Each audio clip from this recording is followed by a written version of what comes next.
I've kind of created an informal definition of a limit. You just want to understand what it means. This is notation you're going to use a lot. It says the limit as x approaches a of f of x is equal to L. What that really means is this. As x gets closer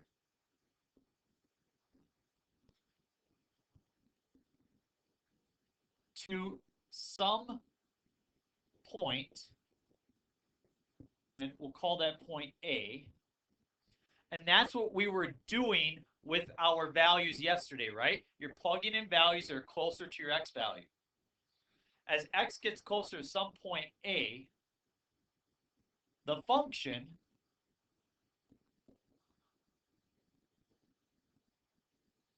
for y values get closer to L. And smartboard got stupid. Come on. Just turn on. Come on.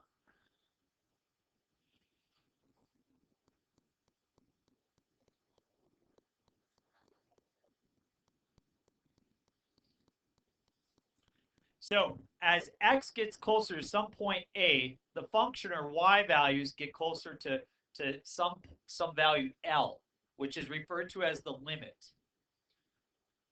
Now, we're going to look at a really, really basic idea of a limit right here, okay? We're looking at 1/2 x squared minus x plus 3. I want you to take out your calculator.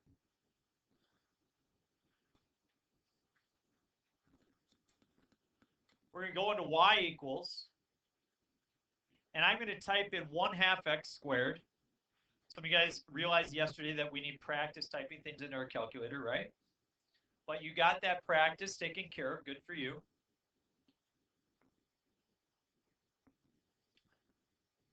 And what I want to do is I want to allow x to get close to 2. And I want to see what happens with the function value. I'm just going to make a little graph right now. Whoa, that's not, remember we zoomed in yesterday. We had a lot of fun. Zoom 6. So that's what I've got. Got this guy right here. All right. So the question is, as x values get closer to 2, what do the y values get closer to? So we can look at that. Anybody want to guess by looking? Like as x gets closer to 2, what do the y values get closer? Anybody want to make a guess? You're going to say 3? Let's maybe check on our table. What if I want to get close to 2, what values could you plug in? Sure, 1.9, 1.99, 1.999. Good. Now, Asher just said 1.9 and 1.99. Am I coming at it from the left or from the right if I do that?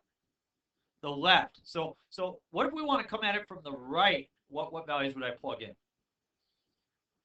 2.1, 2.01, 2.001. So as you look at those pieces, could you come to a consensus on what you believe the limit is?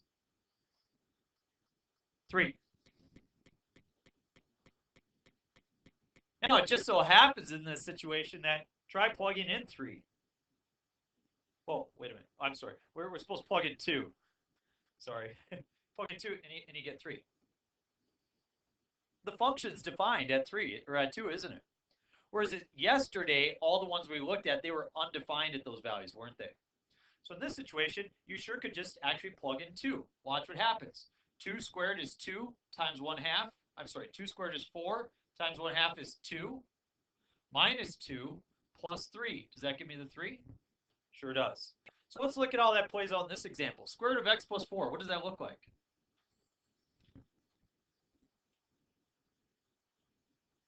Yep, 4 to the left. And if you just plug in 0, what do you think you get? You get 2.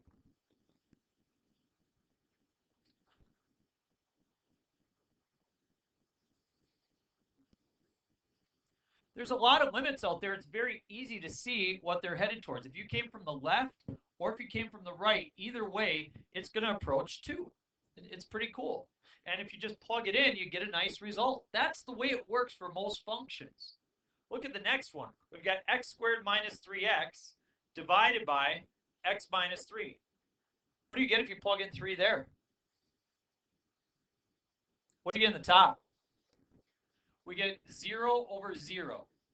That's a big problem. That's a huge problem. In fact, let's take out our calculator and let's try to figure out what this is. This is like what we were getting the other day. We go into y equals and we type in that parentheses x squared minus 3x, and we divide it by parentheses x minus 3. I'm going to look at the graph.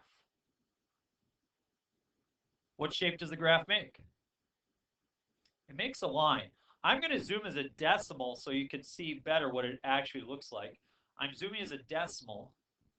Oh, what do you notice right here? Is I get to an x value of 3, what happens? It's got an empty spot, doesn't it? Yeah, this graph actually looks like this. Has an open spot right at 3.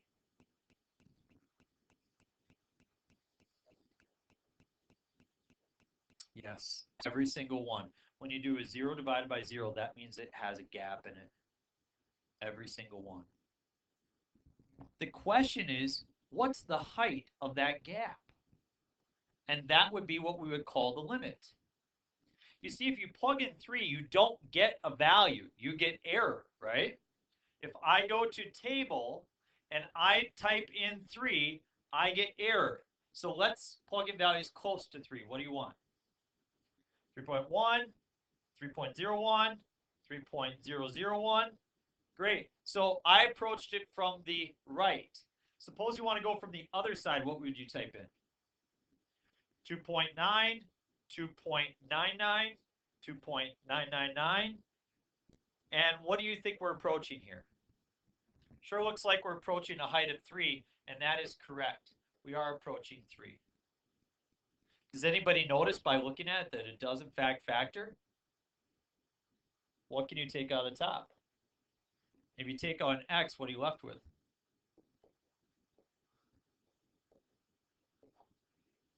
So if you plug in 3, you just get 3.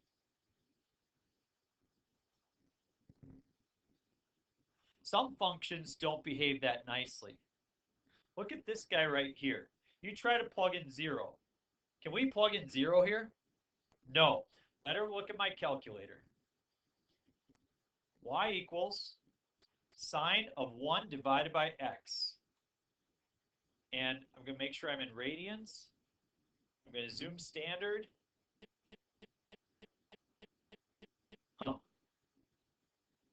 As x approaches 0, can you guys tell what y approaches? By just looking at it right now? Okay, I got a guess of 0, I got a guess of 1. I can't really tell. I'm going to zoom in and see if I can see better.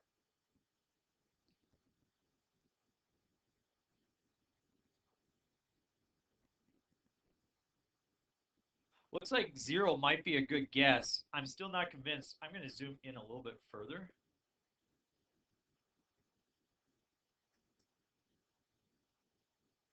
Oh, wow. What if I zoom in further?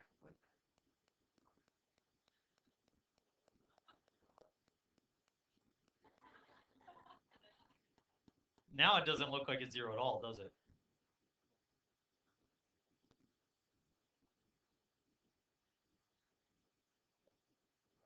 And I heard it said, what kind of function is this? This is called the barcode function.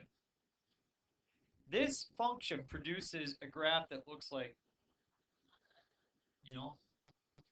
like that. And the fact is, when you get this type of situation, it's really hard to watch and see what happens. I mean, how do you work through that mess? But we have to define what is this limit. And if you check the table in this situation, if you type in 0.1, 0.01, 0.001, 0.00001, 0.00001, Yeah, you get very different answers. It's just bouncing back and forth, isn't it?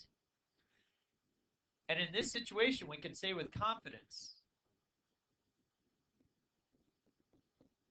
the limit does not exist. You're the first class ever. Don't be the first class ever. You're laughing. Why are you laughing? Mean Girls, thank you. Everybody normally goes nuts at this point. This for Mean Girls. And they start talking about Kevin G and Kevin G rapping.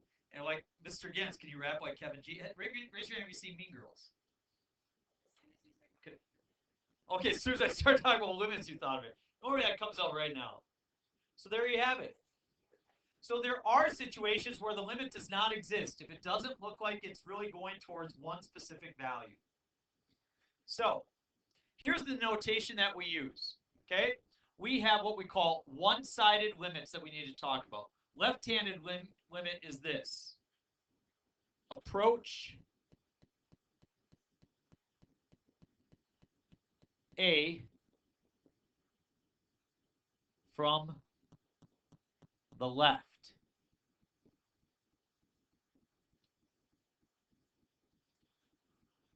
If you're approaching A from the left, you're using smaller values.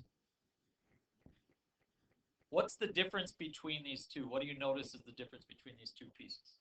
The positives and the negatives. So here you approach A from the right.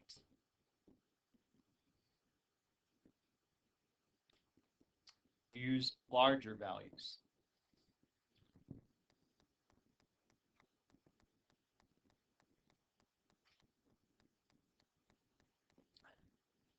This will be one of the first types of questions. So today's checkpoint, got to be able to do that for the test. Here's another example.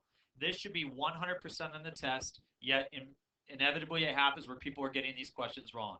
You will not be able to really take this test until you show that you can master this and get this right. These are must-get points.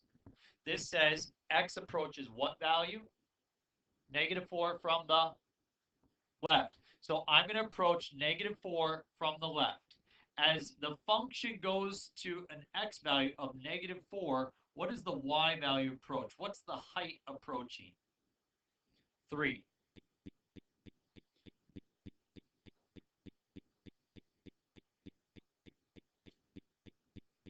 What does this say? Approach it from the right. As I approach -4 from the right, what does the function height approach? -2. Now I want to be clear. If I punch in -4, what is f of -4?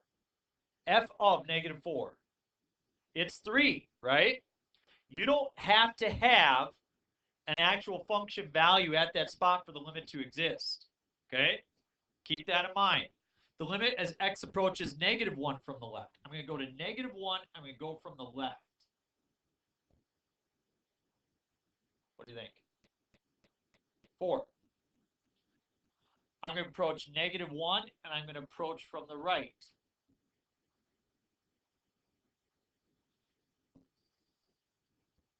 In that situation, they're the same, aren't they?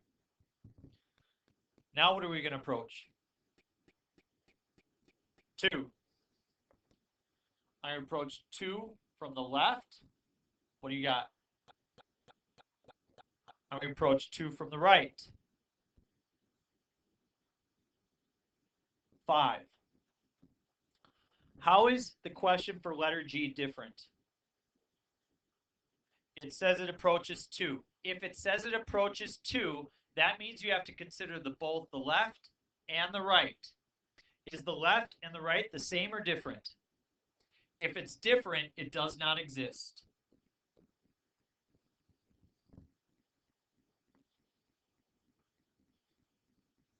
Formal definition of a limit.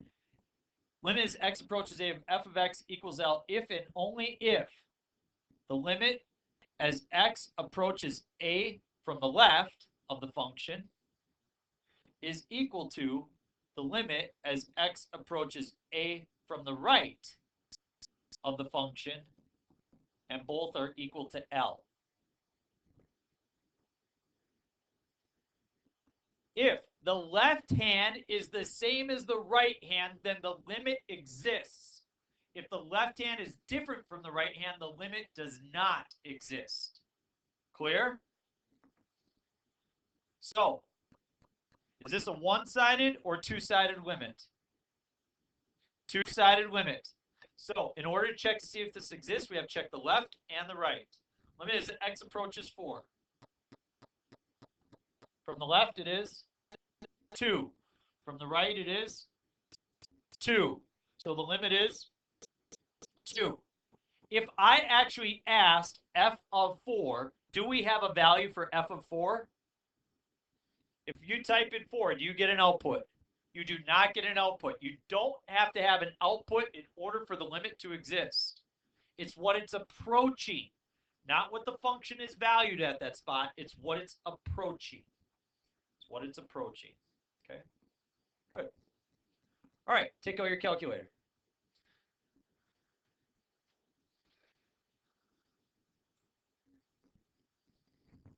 Here's what I want you to do. I want you to, on your own, I want you to type in these two functions, and I want you to approach from the left, and I want you to approach from the right, and using your table, try to determine what the limit is. Go, check with your partners. Okay, let's check it out, okay? Now, folks, I'm showing you two ways to go about this. Number one, I had you type in your calculator. You should have been convinced it was 4, right? I've also shown you an algebraic argument where you can cancel out the part that is causing it to be undefined, and you can then just plug in 2 and you get 4. See how those work together? But am I allowed to just cross out the x's and get sin? No, no. That's like Sunday morning, right? Talk about sin. So you can't just do that. That's totally illegal. You have to type these values in, and you should have come up with 1. 1 should be the result there.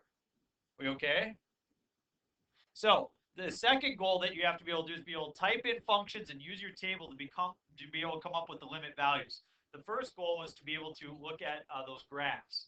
Now, flip it over. This is our last part. What I want you to do now is with your partner, I want you to look at the graphs of these two and see if you can come up with an idea of what the limits might be as x approaches 0 and x approaches 1. Okay? Take a second to examine it, and that's where we'll end for today. We'll start recording again, but see if you can graph those. These are different. Yeah. Okay, eyes up here. These are the two graphs that you should get. As you notice here, as x approaches 0 from the left, it goes way, way up, doesn't it? And as you approach 0 from the right, it also goes way, way up. What value do you think it approaches? It approaches infinity. It's totally possible to have infinity as a limit. You could also have negative infinity as a limit. The second graph looks like this, correct? I used some of our algebra skills last year to generate the graph. I knew that there was a vertical asymptote at 1, and I knew it was shifted up 2 units. So I generated like that. I know you guys remember all of your college algebra from last year. That's really good stuff. So as I approach 1 from the left, where do I go? Negative infinity. So I approach 1 from the right, I go to, are those the same? So therefore, does not exist. And the idea is this. If there's a limit of infinity or negative infinity, you must have a vertical asymptote. What is the vertical asymptote here? What would you say is the vertical line that separates that? X equals 0. And what is the vertical line that separates this? X equals 1. So vertical asymptotes happen when you get infinite limits. And sometimes when you get limits that don't exist. Keep that in mind. Good? Today was much more conceptual. Yesterday was very algebraic, right? So, as you notice, your worksheet from yesterday, you had a page that we weren't able to complete yet, right? Just hang on to that. We'll get to that later on. Today, I'm going to give you a worksheet on limits. You need to make sure that you verify all of your answers to this. Answer key should be posted.